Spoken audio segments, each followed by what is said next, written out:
ఇప్పుడు గవర్నర్ నుండి అయితే గ్రీన్ సిగ్నల్ రాలేగా విజయ్కి. అవును. అంటే పార్టీ ఏ విధంగా ఫామ్ చేస్తాడు తలపతి విజయ్ అని మీరు అనుకుంటున్నారు? తప్పకుండా అండి.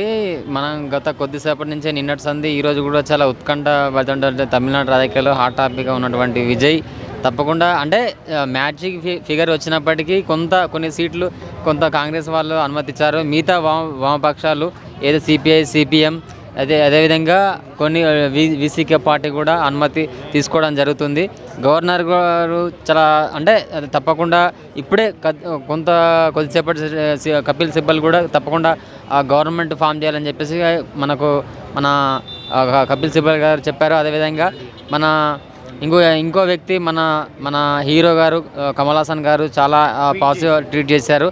సో గతంలో ఏదైతే రాజ్యాంగబద్ధంగా గతంలో అప్పట్లో కర్ణాటకలో ఏర్పడింది, సో ఆ విధంగా కూడా ప్రభుత్వం ఏర్పడడానికి ఒక అవకాశం ఉంది. కానీ మన విజయ్ లాంటి ఒక మంచి పొలిటీషియన్గా ఈ సినిమాలో అయితే ఎట్లా డెవలప్మెంట్ అయ్యాడో, సో మళ్ళీ ప్రజలకు తమిళనాడు రాష్ట్రానికి మరి ఇప్పుడు ఒక హిస్టరీ చూశారు.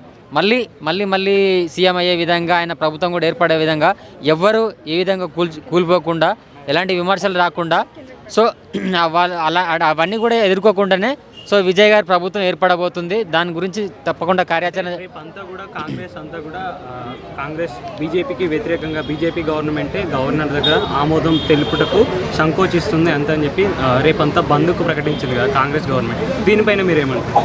అంటే ఏదేమైనప్పటికీ ప్రభుత్వం ఏర్పాటుకే కాబట్టి తప్పకుండా విజయ్ గారు అనుకున్నటువంటి లక్ష్యం ఛేదిస్తారు.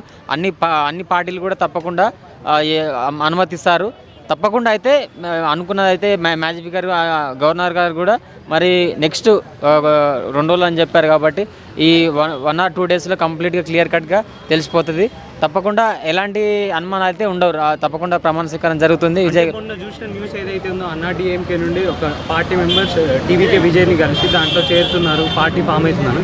బట్ దానిపైన అన్నాడీఎంకే ఈరోజు మాట్లాడింది ఏమని, అట్లాంటిది ఏం లేదు, మా ఎమ్మెల్యేలు మా దగ్గరనే ఉన్నారు, రిసార్ట్లో ఉన్నారని చెప్పి మాట్లాడుతున్నారు. అంటే ఇది ఎంతవరకు నిజం? అంటే దాంట్లో అంటే ఇప్పుడు విజయ్ సార్ డైరెక్ట్గా అయినా చాలామంది రావడానికి సిద్ధంగా ఉన్నారు. కానీ దానికి ఏంటంటే చాలా వరకు అందులో ఎవరు క్వాలిఫైడ్ కావాలి అంటే ప్రజలకు సేవ చేసే వాళ్ళు పాలిటిక్స్లో ఎవరు స్ట్రాంగ్గా ఉంటారు. సో ఇప్పుడే పార్టీ పెట్టి ఇప్పుడే స్ట్రాంగ్ అయ్యారు కాబట్టి చాలామందికి పొలిటీషియన్కి ఒక షాక్ లాగా ఉన్నది.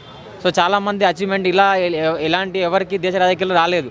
బట్ అందుకే పార్టీ నాయకులు కానీ ఇప్పుడు విజయ్ సార్ కానీ తప్పకుండా చాలా కీలకంగా బలమైన నిర్ణయాలు తీసుకునే అవసరం ఉంది కాబట్టి సో దేశ రాజకీయాల్లో ఇది ఒక గొప్ప సంచలనం హిస్టరీ.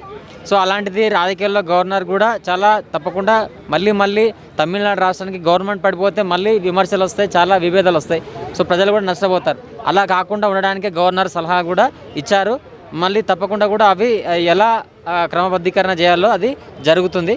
సో తప్పకుండా రానున్న 2 రోజులలో తప్పకుండా గవర్నమెంట్ ఫామ్ అవుతుంది. తప్పకుండా విజయ్ గారి ప్రమోషన్ సీఎం స్టాలిన్ ఆయన కూడా కామెంట్ చేసిండు, ప్రభుత్వం ఏర్పాటుకు ఎటువంటి నిరాకరణ అయితే మా దగ్గర నుండి లేదు, విజయ్ నిస్మోహమాటంగా ఖచ్చితంగా చేసుకోవచ్చు పార్టీ ఏర్పాటు, దానికి మేము ఎప్పుడు కూడా అడ్డు చెప్పమని చెప్పి మాట్లాడారు. దీనిపై మీరేమంటారు? అంటే అలాంటి ఎక్స్పెక్ట్ చేసిరా మీరు అలాంటి కామెంట్స్ అయిన నుండి? అంటే ఒక బలమైన పార్టీ ఎప్పుడైనా సరే ఉందనుకోండి ఆటోమేటిక్గా వ్యతిరేక పార్టీలు ఖచ్చితంగా ఉంటుంది. చెప్పడం పైకి చెప్తారు కానీ తప్పకుండా వ్యతిరేకత అనేది ఆపోజిట్ పొజిషన్ ఉన్న వాళ్ళు తప్పకుండా ఏం చేయాలో అవి చేస్తుంటాయి.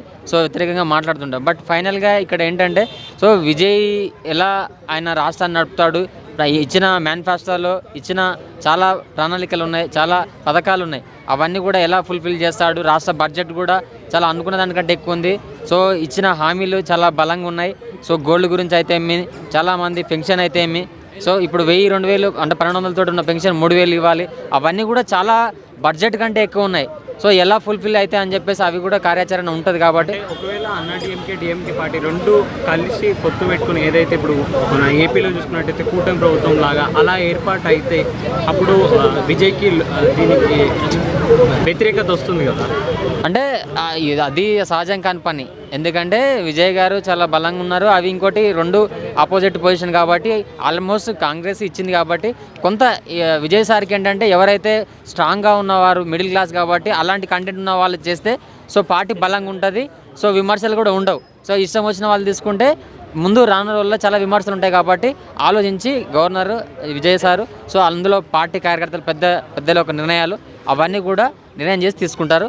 తప్పకుండా మనమైతే ఏదైతే కోరుకుంటున్నామో అక్కడ యువత కానీ ప్రజలు కానీ అటు రాష్ట్రానికి ఏం కావాల్సినటువంటి అభివృద్ధి కానీ ప్రతి ఒక్కటి కూడా సో అభివృద్ధి అయ్యే విధంగానే ఉంటుంది. విజయ్ ఫ్యాన్స్ కూడా ఎక్కడ నిరుత్సాహపడకుండా ఉంటుంది. తప్పకుండా మనం అభివృద్ధి చూస్తాం. సో ఎలాంటి ఇబ్బంది ఉండదు, ప్రభుత్వం ఏర్పడుతుంది.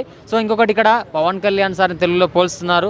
అలా అంటే ఎక్కడ అభివృద్ధి అక్కడ, ఇక్కడ కొంత మనము విభేదాలు చూసుకున్నట్లయితే పవన్ కళ్యాణ్ సార్ ఇక్కడ 10 సంవత్సరాలు విమర్శపడి ఆయన అభివృద్ధిని చూస్తున్నారు ప్రజెంట్.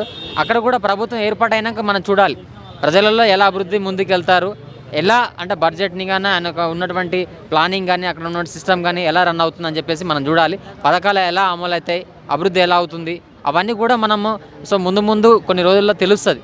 అప్పుడు మనము మాట్లాడుకోవచ్చు. ఎప్పుడు అనుకుంటున్నారు, ఎప్పుడు సీఎంగా ఆయన ప్రమాణ స్వీకారం ఎప్పుడు ఉండవచ్చు, ఎప్పుడు మేబీ ఈ రేపు ఎల్లుండి 2 రోజుల్లో ఖచ్చితంగా అనుమతి, రెండు వారాలు అనుమతి ఇచ్చారు. బట్ తప్పకుండా ఈ 2-3 రోజులనే జరుగుతుంది సీఎంగా ప్రమాణ స్వీకారం. తప్పకుండా అవన్నీ కూడా చాలా ఫుల్ఫిల్డ్గా క్లారిటీగా వచ్చినాకనే సో బలంగా స్ట్రాంగ్గా విజయ్ గారు ప్రమాణ స్వీకారం చేస్తారు, మనం చూస్తాము. సో మనం అందరం చాలా అభివృద్ధి చేయాలని చెప్పేసి ఒక బెస్ట్ లీడర్గా ఉండాలని కోరుకుందాం. ఈరోజు అన్నారు ప్రమాణ స్వీకారం ఓకే తలపతి విజయ్ది, బట్ ఈరోజు పోస్ట్ పోన్ అయిపోయింది. గవర్నర్ నుండి గ్రీన్ సిగ్నల్ రాలేదు. అంటే దేనివల్ల గ్రీన్ సిగ్నల్ ఇవ్వలేదు? ముఖ్యంగా తమిళనాడులో ఇప్పుడు అత్యధిక సీట్లు టీవీకే పార్టీ విజయ్ గారికి వచ్చినాయి. 108 సీట్లు. 108 సీట్లు అంటే ఆయన 2 చోట్ల గెలిచింది కాబట్టి ఒకదానికి రాజీనామా చేయాల్సి వస్తుంది. 107. ఇప్పుడు కాంగ్రెస్ పార్టీ స్పష్టంగా 5 సీట్లు వచ్చినాయి. సపోర్ట్ చేసిన వాళ్ళు వెళ్ళి కూడా కలిసినారు. సో 112 సీట్లు అవుతాయి. ఇంకా 6 సీట్ల దూరంలో ఉన్నాడు. ఏదేమైనా సరే ఈ 2 డేస్లో ఇంకా సిపిఐ సిపిఎం ఇంకా ఇండిపెండెంట్లో ఇంకా వేరే పార్టీ వాళ్ళు కూడా అక్కడ గెలిచిన వాళ్ళు ఉన్నారు. మేబీ అన్నా డిఎంకే నుంచి కూడా ఒక 2-3 ఎమ్మెల్యేలు వచ్చే అవకాశం ఉంది. గవర్నర్ ఏంటంటే తను ఆ నిర్ణయం ఎందుకు తీసుకుందో అర్థం అవ్వడం లేదు. సో మేబీ ఈరోజు కమలాసన్ స్క్రోల్ ఇప్పుడే నేను టీవీలో చూసిన, కమలాసన్ గారు ఒక మాట అన్నారు. ఆయన already DMK supporter. Kamal Haasan గారు ఏం ట్వీట్ చేశారంటే ప్రజలు ఏ పార్టీని కూడా పూర్తి మెజారిటీ తోటి ఇవ్వలేదు. అక్కడ ప్రజలు ఏమని చెప్పారు? కమల్ హాసన్ గారు ఏమన్నారంటే ప్రజాస్వామ్యాన్ని కూనీ చేస్తున్నారు అక్కడ గవర్నరు, ప్రజాస్వామ్య అపయాస పాలు చేస్తున్నారు. తక్షణమే విజయ్ గారికి అవకాశం ఇవ్వాలి ముఖ్యమంత్రిగా అవకాశం ఇచ్చిన తర్వాత తన మెజారిటీ నిరూపించుకుంటారు అన్నట్టుగా తను ఒక సందేశం ఇవ్వడం జరిగింది. సో మేబీ ఏదైనా సరే ప్రజాస్వామ్యంలో గవర్నర్ అనేది కీలకంగా ఉంటాడు. తను గవర్నరు ఏ పార్టీ కూడా ఒత్తసు పలకకుండా అందరినీ సమానంగా చూడాల్సిన బాధ్యత తనపై ఉంది. ఇప్పుడు అక్కడ విజయ్కి 70 సీట్లు 80 సీట్లు రాలేవు కదా. అక్కడికి మెజారిటీ సీట్లు కేవలం ఒక 10 సీట్లు దూరంలో 11 సీట్ల దూరంలో ఉన్నాడు. సో మళ్ళీ వేరే పార్టీలకు కూడా అక్కడ సీఎం చేసే అవకాశం లేదు. ఇప్పుడు ఉన్న తను తప్పకుండా ఒక 2-3 డేస్లో విజయ్నే పిలుస్తాడు. విజయ్ కూడా ఈ 2-3 డేస్లో తనకు కావాల్సిన 118 మెంబర్స్ సంతకాలతో కూడుకున్నది ఎమ్మెల్యేది రిపోర్ట్ గవర్నర్కి సమర్పిస్తాడు. తప్పకుండా 2-3 డేస్లో విజయ్ తమిళనాడు సీఎం అవుతాడు. అంటే సార్ ఒక్క ముచ్చట ఇంకో అంటే అన్నా డిఎంకే పార్టీ 2 పొత్తు పెట్టుకొని అట్లా ఫార్మింగ్లోకి వస్తే ప్రజా ఆగ్రహానికి గురవుతారు. అక్కడ ప్రజలు మాత్రం జీర్ణించుకోలేరు. అక్కడ మళ్ళీ జరిగితే ఆ 2 పార్టీలు సంయాసి ఇచ్చుకోవాల్సి వస్తుంది. అలా జరగకూడదని మనం కోరుకుందాం. విజయ్ ముఖ్యమంత్రి కావాలని కోరుకుందాం. అంటే ఖచ్చితంగా విజయ్ ప్రమాణ స్వీకారం చేస్తాడా? ఖచ్చితంగా మ్యాజిక్ ఫిగర్ని చేరుకుంటాడు. మ్యాజిక్ ఫిగర్ని ఇప్పుడు గవర్నర్ అవకాశం ఇచ్చింది కాబట్టి తను 118 మెంబర్స్తో కూడుకున్న సంతకాలతో కూడుకున్న రిపోర్టు గవర్నర్ గారికి ఇస్తారు. గవర్నర్ గారు తప్పకుండా విజయ్కి అవకాశం ఇస్తాడు. స్టాలిన్ కూడా ఒక మంచి మాట చెప్పిండు. విజయ్ కానీ ముఖ్యమంత్రి అయితే మేము 6 నెలల వరకు డిస్టర్బ్ చేయము అని చెప్పినాడు. ఒక మంచి సందేశం ఇచ్చిన ఆయన. అది కూడా మంచిదే. ఒక ముఖ్యమంత్రి ఇంకా చేసిన వ్యక్తి 73 సంవత్సరాలు తనకి ఒక యువకుడు సీఎం అవుతుందంటే తన లోపల తను కూడా సంతోషంగా ఉందని నేను కోరుకుంటున్నా. తను కూడా స్టాలిన్ గారు తన కొడుకుగా విజయ్ని భావించి 6 నెలల వరకు నేను డిస్టర్బ్ చేయను ఆ పార్టీని అని చెప్పిండు. సంతోషించదగిన విషయం. వేరే వాళ్ళు కూడా అర్థం చేసుకోవాలా. ఒక 104 సీట్లు ఉన్నా కూడా గవర్నమెంట్ ఫామ్ అయింది కదా. బట్ ఇప్పుడు 108 ఉన్నా కూడా ఎందుకు? గతంలో కరుణానిధికి 96 సీట్లు వచ్చినప్పుడు కూడా కాంగ్రెస్ పార్టీ సపోర్ట్తో వేరే పార్టీ సపోర్ట్తో ఆయన 5 సంవత్సరాలు పరిపాలన చేసిండు. సో వాళ్ళకు రాజకీయం తెలుసు, వాళ్ళు రాజకీయ జీవితంలో ఉన్నారు కాబట్టి వాళ్ళు ఏ విధంగా మాట్లాడాలో ఆ విధంగా మాట్లాడతారు. ఇప్పుడు స్టాలిన్ అయితే ఒక మంచి సందేశం ఇచ్చిండు.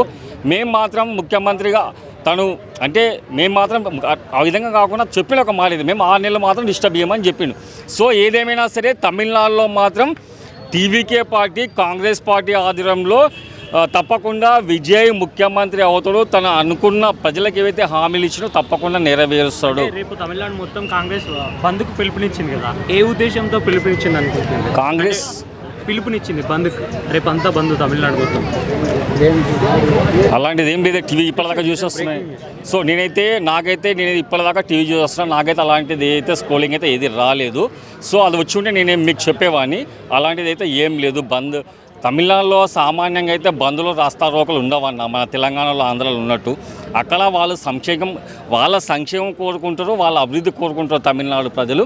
ఏదేమైనా సరే తమిళనాడు ప్రజలైతే ఒక మంచి నిర్ణయం తీసుకురు, ఒక కొత్త పార్టీకి అవకాశం ఇచ్చారు.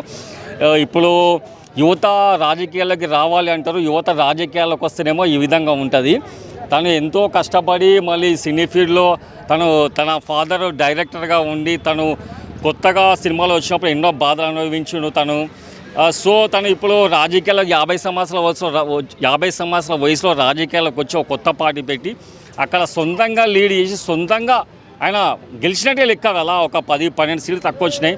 అందరు ఏమంటారంటే అది మ్యాజిక్ ఫిగర్ దాటిపోవాల్సింది, ఆయన దూరంలో ఉన్నాడు, జగన్ ఇక్కడ 11 సీట్లతో ఉన్నది. ఇప్పుడు అవన్నీ అలిగేషన్స్ పెడుతున్నారు. అవన్నీ ఏది కాదన్న, తప్పకుండా విజయ్ కాంగ్రెస్ పార్టీ ఆధ్వర్యంలో మిగిలిన పార్టీల సహకారం తీసుకొని తప్పకుండా అక్కడ ముఖ్యమంత్రి అవుతాడు. ఇన్ కేస్ గవర్నర్ గారు తప్పుడు నిర్ణయం తీసుకుంటే మాత్రం అక్కడ తమిళనాడు ప్రజల ఆగ్రహానికి గురయ్యే అవకాశం ఉంది. ఏదైనా సరే राजेंद्र जी आप ये समस्या को परिष्कार करो, विजय को मौका दो, विजय को मुख्यमंत्री बनने का मौका दो। आप ये राजनीति में गवर्नर ऐसा रहना कि हर पार्टी को सपोर्ट करना, हर पब्लिक को सपोर्ट करना। राजेंद्र जी आप जल्दी से जल्दी 2 दिन में ये समस्या को परिष्कार करो। जय हिंद।